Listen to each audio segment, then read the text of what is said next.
Welcome back to my channel. કેમ છો બધા? મજામાં? અમે પણ મજામાં જ છે. હમણાં થોડા દિવસથી વ્લોગ આવતો નહોતો.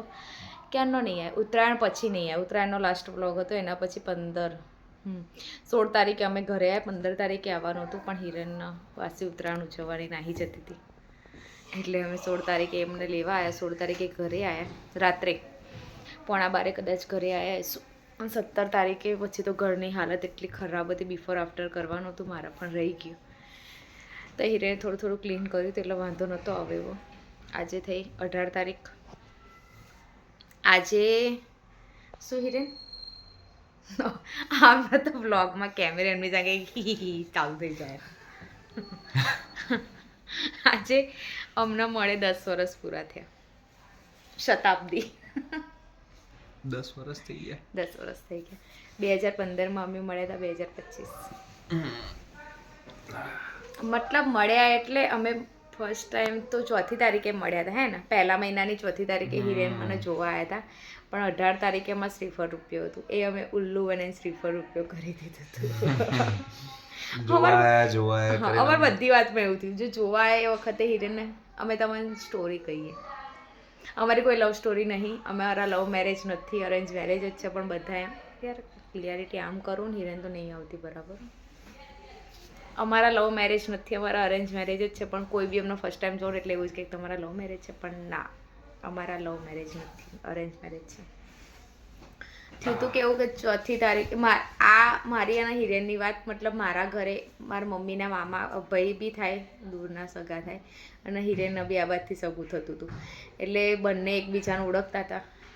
એટલે મારી વાત ચાલતી હતી કે હિરેન કેવું જોઈ રહ્યા. અમારી વાત ચાલતી હતી, તો વચ્ચે કટ કરવો પડે બ્લોગ. થયું તો એવું કે અમારી વાત ચાલતી હતી ક્યારની 2 વર્ષથી, પણ કંઈ ઢચું પચું હતું, એવું બધું હતું. પછી અમારે કેવું કે આમ અમારે સાબરકાંઠા રાયગઢ થાય, અને રહેતા હતા મારા દાદા પહેલેથી આણંદમાં અને મહેસાણા. એટલે અમારે સાબરકાંઠાની હવે ગાંધીનગર સાબરકાંઠાની છોકરી મહેસાણામાં ના આપે. અને આમને એવું હોય કે મહેસાણાનો છોકરો છે એટલે સાબરકાંઠાની છોકરી લાવે નહીં, હે ને? એવું હોય ને તમારે. એટલે અમારે બધાના ના જ હતી. મારા ઘરે એવું હતું કે ચાલ ને હવે રોજ મામા એ હતા, એ કે કરે ચાલ ને છોકરો જોઈ લઈએ એકવાર, ના જ પાડવાની. અને અમને એવું હતું કે ચાલ જોવા જઈએ. એ ના પાડવાનું જ હતું, ના જ પાડવાની હતી. પેલા કે તું એક વખત જઈને ના પાડ કે હું ના કહું એમ, તારે આવવું પડશે એકવાર. કારણ કે બહુ ટાઈમથી વાત ચાલતી હતી, એટલે પછી હિરેન આયા જોવા, અમે બી જોઈ લીધું. અને પછી હા બસ એ રીતે સવારે 4 તારીખે અમારે જોવાનું રાખ્યું હતું મારા ઘરે. વાતો કરી બધી. મારા દાદા આમ થોડા એ હતા, તો આમની હાઇટ વધારે, મારા હાઇટ એટલી, અમારા હાઇટ ડિફરન્સ બહુ જ હતો એમ. એટલે ભાઈ મારા દાદાએ છે ને આમ દિવાલ આગળ ઊભી રાખીને પહેલાં તો ચેક કર્યું કે કમ્પ્લીટ છે ને હાઇટ, તમારી બેન કોઈ પ્રોબ્લેમ તો નહીં? એટલે હું તો કોઈ બોલતી નથી. હિરેને કીધું હા મને હાઇટમાં કોઈ પ્રોબ્લેમ નહીં. મેં કીધું વાંધો નહીં. પછી વાત કરવા બોલાયા હતા અમને, એટલે અમે લોકો ધાબા ઉપર વાત કરવા ગયા હતા. ત્યાં હિરેને મને પૂછ્યું, એ બધું થયું. અને પછી એ એમના મમ્મી અને દીદી મારા, એ લોકો 3 જણા કંઈક ધાબા ઉપર ડિસ્કસ કરતા હતા. પછી નીચે એમ કીધું કે હવે અમારા છોકરા તરફથી હા છે, પણ મેં જવાબ આપ્યો નહોતો. ના પાડવા આવ્યા હતા ને તરત ને તરત હા પાડી દીધી. હા વાંધો નહીં, સાચું બોલો તમે. એ ટાઈમે હા પાડી હતી કે નથી પાડી? મેં પાડી. ફોન કને કર્યો તો પેલો? હા પાડવાની વાત ચાલી રહી અહીંયા. એ ટાઈમે હિરેન હા પાડી દીધી હતી કે હા મને. ના મેં નથી પાડી. મને પૂછ્યું હતું કે તારે શું કરું? મેં કીધું હું હાલ જવાબ નહીં આપું, હું 2-3 દિવસ પછી જવાબ આપીશ એમ. પછી એ વખતે તો હિરેન ગયા હતા ઘરે. પછી 2-3 દિવસ પછી ફોન નંબર ને એવું એક્સચેન્જ થયું એકબીજાનું. પછી હા પાડી. એક મિનિટ. અને હા એક મિનિટ. ફોન પેલો મેં તો ફોન કર્યો જ નતો. ના એટલે મેં ફોન કર્યો તો, મારી મમ્મીએ ક્યાંકથી નંબર લીધો તો અમનો. પછી મેં ફોન કર્યો તો સામેથી. એના પહેલા મારા દાદા ત્યાં જોવાયા હતા, અહીંયા ખેતરનું બધું. એના પછી મારા દાદા અમે હા પાડી. એના પછી જનરલી બધાને કેવું કે બતાવવા શું હોય છે, એટલે અમને કીધું તો અમારી ફેક્ટરી છે, પછી ઘરે મતલબ ગામડે જમીન ને બધું વધારે છે. પણ મારા દાદા કહે ના હું એકવાર જોઈ આવું મારી આંખે, અને 2-3 જણા જોડે પૂછાવડાવ પછી એમ, પહેલાં જ નહીં હા પાડી દેવી. મેં કીધું વાંધો નહીં. દાદા અહીંયા આવ્યા, ફેક્ટરી જોઈ, રાત અહીંયા આવીને પાછા કે ચલો પાલડી કેટલું દૂર હતો? હિરેન કે અહીંયા 60 કિલોમીટર હશે કે અમદાવાદથી, ચલો કે ત્યાં. પછી રાત ત્યાં જમીનને બધું જોયું. પછી ઘરે આવીને એમણે ફિક્સ કરી દીધું કે સારું છે છોકરોને બધું, તો હા પાડી. મેં કીધું ઓકે વાંધો નહીં. પછી 18 તારીખે કેવું હતું કે અમે મતલબ મારા ફેમિલીવાળાએ જ બધાએ જોયું હતું, બીજા બધાને બતાવવાનું બાકી હતું, જેમ કે ફઈ હોય, મામા હોય, બધાને. તો અમે જસ્ટ અમને એવું જ કીધું હતું કે અમે ખાલી જોવા આવીએ છીએ બધાને. મેં ઘર નહોતું જોયું, તો મેં કીધું હું બી ઘર જોવા જાઉં છું એમ પહેલી વાર. અને અહીંયા બી થોડું ઘણું, કારણ કે પહેલી વાર મહેમાન આવતા એટલે જમણવાર રાખ્યું તો અમને. પણ આ લોકોને એવું નથી ખબર કે અમે શ્રીફળ ઉપયોગ કરવો, મને નથી ખબર.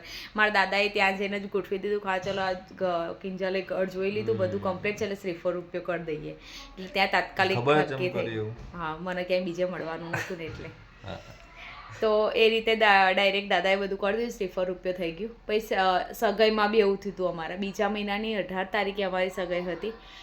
તો સગાઈમાં હિરેનને એવું હતું કે નોર્મલ સગાઈ રાખે છે એ રીતે રાખશે, તો હિરેન તો પેન્ટનો શર્ટ પહેરીને જ આવી ગયા હતા. એ યાદ નહીં. 14 તારીખ ના 18 તારીખે હતી. તો હું શું બોલી?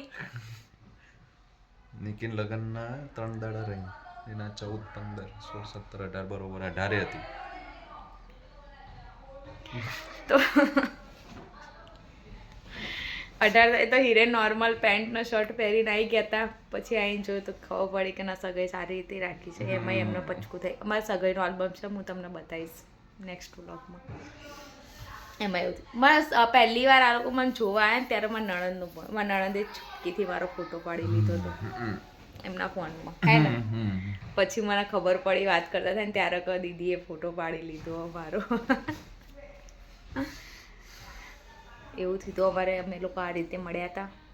ફરવાય નતા જવા દીધું. હા, મારા દાદા ક્યાંય ફરવા ના જવા દે. મારા સગાઈની શોપિંગ કરવી હતી ને, અહીંયા આવું તો ચણિયા ચોળીને બધું લાવવાનું હતું, તોય મારા દાદા ના, હું આવું છું ને જોડે. મારી એક ફ્રેન્ડ હતી, હું હતી, અને મારા દાદા તો જોડે જ હોય. નાઇટ તો એમાં નહીં જ રોકાવાનું અમદાવાદ. અને સારું હતું, પહેલાંના લોકો એવી રીતે હતા, એટલે અત્યારે તો જાય છે બધા. પછી હું લગ્ન પહેલાં અહીંયા રોકાઈ જ નહીં. મારા નણંદના લગ્નમાં આવી હતી કદાચ, છે ને. એ પેલા વિમરા માસી ઘેર રોકાઈ હતી. હા, એ બાજુવાળાના ઘરે રોકાઈ હતી. એમાં મારા મમ્મી પપ્પા બધા જ હતા, અને એમના જોડે આવીને એમના જોડે પાછી જતી રહી હતી. લગ્ન પહેલાં અહીંયા રોકાઈ નહીં. નાઇટ રોકાઈ હોય તો એ મારા જોડે કોક તો હોય જ, બાકી એમને તો નહીં. નહીં રોકાઈ. નાઇટ તો રોકાઈ નથી હું. પરી જન્મી આ વખતે. હા, એ વખતે રોકાઈ હતી 3-4 દિવસ. મારા ભાણીનો જન્મ થયો ને ત્યારે હું આવી હતી. એ વખતે મારા લગ્નના 3 મહિના બાકી હતા, ત્યારે હું રોકાઈ હતી. બાકી તો નથી રોકાઈ હું. દાદા બહુ સ્ટ્રીક હતા મારા, એટલે નહોતા રોકાવા દીધા મને. પછી તો કોલેજ ચાલુ હતી, એટલે હિરેન આવતા હતા મળવા. બસ એવું બધું હતું. શું હિરેનનો કિસ્સો યાદ આવ્યો કે? તો ના કશું નહીં, મળવા આવતા હતા એવું કીધું એટલે. ફર્સ્ટ ટાઈમ હિરેન મારા કોલેજમાં કઈ રીતે આવ્યા હતા મળવા, તો પહેલાં મને ફોન કર્યો હતો. સગાઈ પહેલાં આવ્યા હતા, હે? ના લે, સગાઈ પછી. પહેલા તો જમનો. સગાઈ પછી મળવા આવ્યા હતા મને પહેલી વાર. તો મને ફોન કર્યો તો તું ક્યાં છે? મેં કીધું હું તો કોલેજમાં હતી. તો મને કે, મેં કીધું કે કામ હતું? તો કે હા મામા આવે છે ત્યાં આગળ કોલેજમાં. એટલે કે વિદ્યાનગર સાઈડ આવ્યા છે ને, એટલે કે મામા આવે છે. મેં કીધું સારું, વાંધો નહીં, આવે એટલે મને ફોન કરાવજો. તો મને હિરેને ફોન કર્યો હતો, બહાર જવા ગયા ત્યાં તો આ હતા. એ એમના ફ્રેન્ડ બની આવ્યા હતા.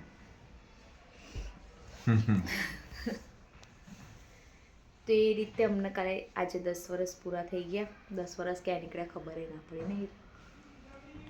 તમને પડી? તમારે તો મને પડી. તમે ખરેખર કહીએ તો 10 વર્ષ ક્યાં પૂરા થયા ખબર નહીં પડી. યાર સાચી વાત છે. 10 વર્ષ થઈ ગયા. શું કહેશો હિરેન? કંઈ શું કહું, 10 વર્ષ પૂરા થયા. એ તો મેં કહી દીધું 10 વાર. તમે બીજું કંઈક કહો.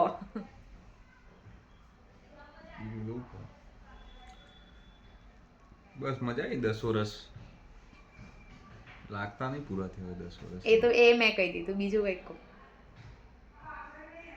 જય માતાજી.